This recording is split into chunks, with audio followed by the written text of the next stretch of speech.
आज सुबह सवेरे सूरज की सुनहरी रोशनी में इस सुनसान कच्चे रास्ते पर मैं अपनी मोटरसाइकिल के साथ आगे बढ़ रहा हूँ। इस खूबसूरत पुरसकून माहौल में ये रास्ता मुझे अपनी तरफ खींचता जा रहा है, जैसे कोई गुमशुदा दास्तान सुनाने को बेचैन हो। मेरे इतराफ में सब्ज खेत दूर तक फैले हुए हैं, जिंदगी की अलामत, हरकत, ताजगी और रोशनी। मगर सामने दूर उफक पर एक खामोश सा वजूद उभरता दिखाई देता है। ना कोई आवाज, ना कोई हलचल, बस एक ठहरा हुआ मंजर जो अपनी जगह सदियों से कायम है। यह अजीब तजाद है कि एक तरफ जिंदगी की रवानी और दूसरी तरफ वक्त का ठहराव। मोटरसाइकिल के पहिए जब इस कच्चे रास्ते पर धूल उड़ाते आगे बढ़ते हैं तो यूं लगता है जैसे हर मुड़ता हुआ मोड़ किसी दास्तान का एक नया सफा खोल रहा हो। गर्द खामोशी और तन्हाई के बीच से गुजरता हुआ मैं ये सोच रहा हूं कि शायद कुछ जगहें ऐसी होती हैं जो हर किसी को नहीं मिलती। इन तक पहुंचने के लिए ना सिर्फ सफर करना पड़ता है, बल्कि थोड़ा सा खो जाना भी जरूरी होता है। आज मैं ऐसी एक खोई हुई कहानी की तलाश में निकला हूं, एक ऐसी जगह जिसे वक्त ने भुला तो दिया है, मगर इसकी खामोश दीवारें आज भी बहुत कुछ सुनाने को तैयार हैं।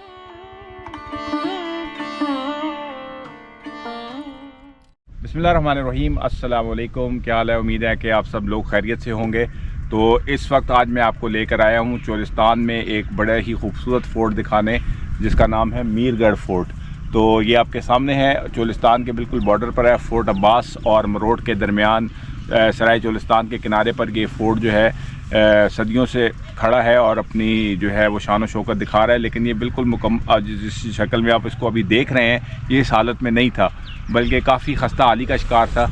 लेकिन अल्हम्दुलिल्लाह हमारे जो टूरिज़म डिपार्टमेंट है या आर्कियोलॉजी डिपार्टमेंट है, उन्होंने इसके ऊपर ख़ास तवज्जो दी, ख़ासकर सेक्रेटरी एहसान भुट्टा साहब और इसी तरह डीजी जो है आर्कियोलॉजी ज़हीर अब्बास साहब। तो उनकी काविशों से ये इसके ऊपर काफ़ी काम हुआ और अब आप देखें कि ऐसा महसूस होता है जैसे कि ये बिल्कुल अभी बनकर तैयार हुआ हो। तो ये एक बहुत ही हमारा कीमती सकाफ़ती विरसा है। तो चले हम उसको आपको अंदर से चल कर दिखाते हैं। चोलिस्तान के रेगिस्तान में वाक़े मीरगढ़ किला तारीखी एतबार से इन दिफाई किलों की एक अहम कड़ी है, जो कदीम दरिया हाकड़ा के किनारे तामीर किए गए थे। इनमें कला जामगढ़, मरोट, मौजगढ़, रुकनपुर, दरावड़, बजनोट, इस्लामगढ़, खानगढ़ और खैरगढ़ ज़्यादा अहम हैं। इस खत्ते की जोग्राफियाई अहमियत की वजह से यहाँ से गुजरने वाले तिजारती रास्ते निहायत अहम समझे जाते थे। इसलिए मुख्तलिफ अदवार में हुक्मरानों ने इन रास्तों की निगरानी और हिफाजत के लिए मजबूत कलाबंदी का निज़ाम कायम किया।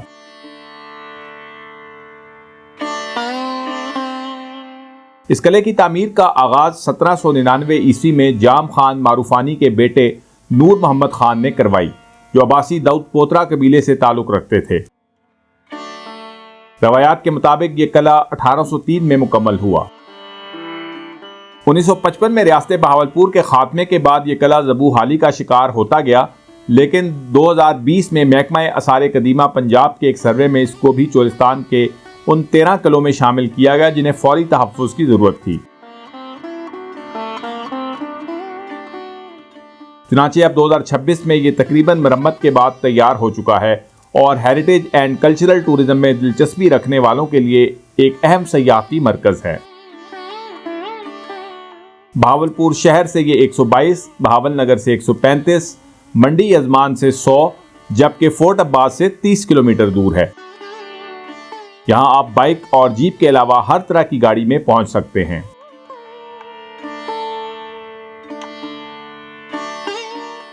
बेस्टियंस आप देखें इसके कितनी अच्छी हालत में है और बहुत बड़े बड़े बेस्टियंस हैं। इसके दीवारों को थोड़ा सा स्लांटिंग बनाया गया है ताकि उसको मजबूती दी जा सके। ऊपर की तरफ देखें टेपरिंग वॉल है, नीचे की तरफ चौड़ाई ज़्यादा है, ऊपर की तरफ जो है वो कम होती चली जा रही है। और छोटी ईंट का इस्तेमाल किया गया है, पकी हुई छोटी ईंट जो है चिकनी मिट्टी से बनी हुई। बहुत ही खूबसूरत और इम्प्रेसिव स्ट्रक्चर है इस फोर्ट का। तो ये जो तारीख़ी जगह हैं इनका विज़िट करें आप ज़रूर, इनको आकर देखें।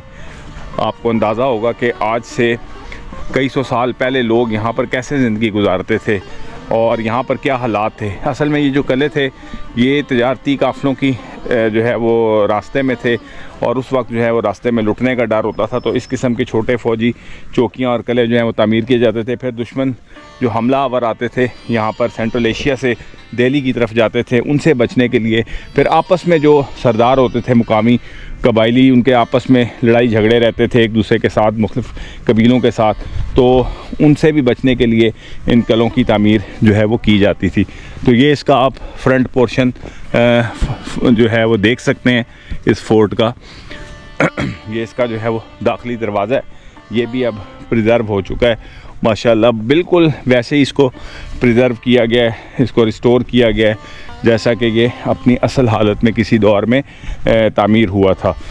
तो वो देखें बिल्कुल मरकज़ी दरवाज़े के ऊपर लकड़ी का जो है शतीर लगाकर इसको रीइंफोर्स किया गया है और बहुत ही खूबसूरत फोर्ट मीरगढ़। और इस चले अंदर चलते हैं और अंदर जाकर हम फिर डिटेल से देखते हैं कि ये किला जो है वो अंदर से कैसा था।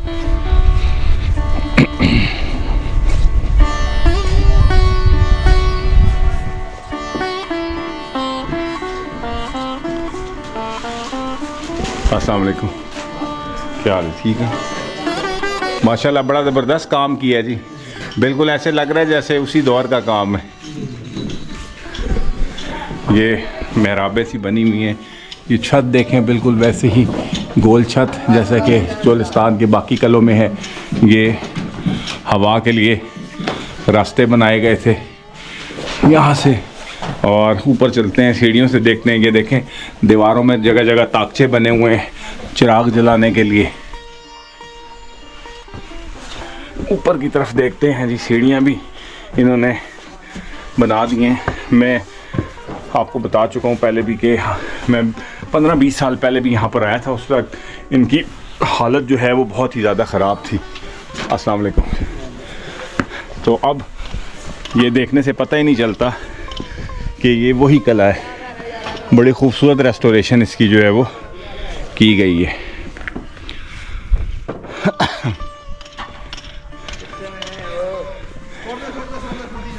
ये बीच में कहीं कहीं पुराना स्ट्रक्चर अब भी दिखाई देता है।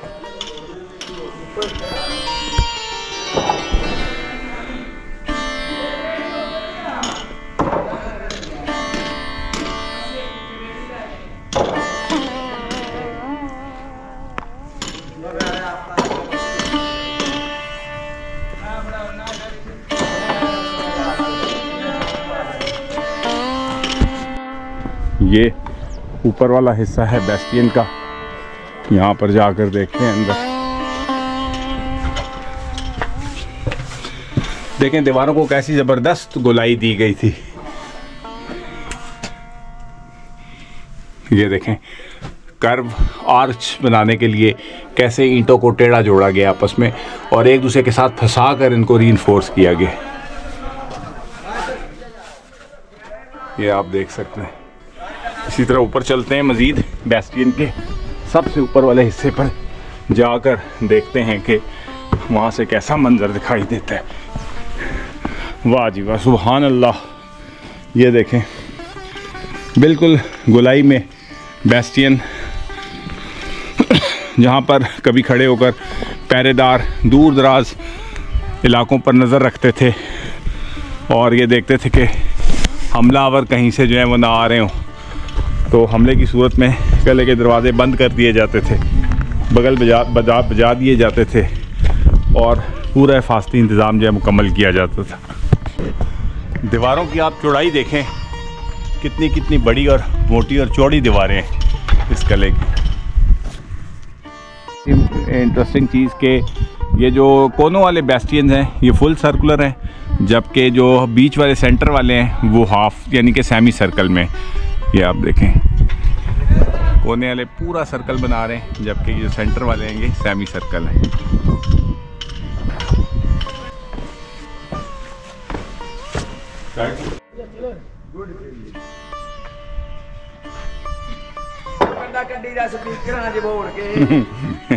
जबरदस्त जी।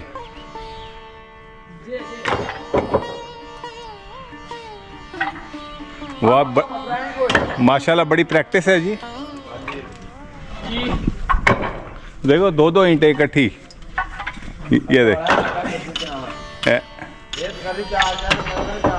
4-4 भी कर लेने। वाह।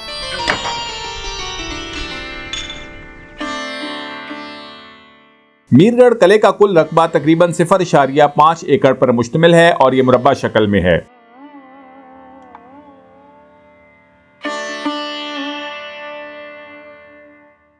इसके 7 बुर्ज हैं और एक मरकजी दरवाजा मशरिक की सिमत में है।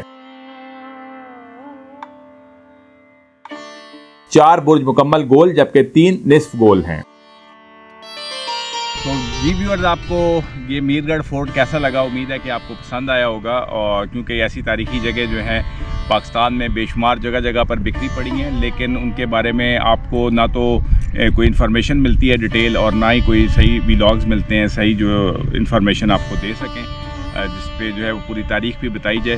तो उम्मीद है कि आप जो है इसको पसंद आया होगा, तो आप मेरी वीडियो को लाइक शेयर ज़रूर कर दें और चैनल को सब्सक्राइब कर दें। तो इंशाल्लाह इस तरह की अच्छी अच्छी वीडियो देखने के लिए वानीपीडिया पाकिस्तान के साथ रहिए। फिर मिलते हैं किसी और अच्छी सी जगह पर। तब तक के लिए अल्लाह हाफ़िज़, फ़ी अमान अल्लाह, अस्सलाम वालेकुम।